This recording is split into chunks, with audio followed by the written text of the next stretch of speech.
7 август 2021 жыл касиеттүү ысык көл жергесинде көлдүн жээгинде турам.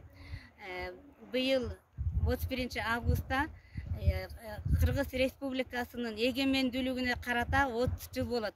Ошол эгемендүүлүккө карата Жайыл ата коомунун желеги да бар.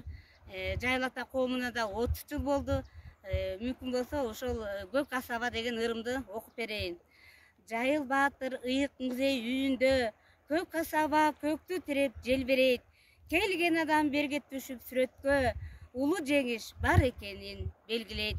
Көк асаба бүт аламга таанылсын, тастыктасын Жайыл баатыр намысын. Урпактары унуткарбай өткөндү, даңкын эрдин жалпы журтка жайылтсын.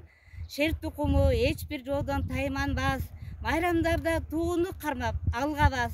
Бейбачара карыптарга кол сунуп, колдон келген ишиң менен жардамдаш.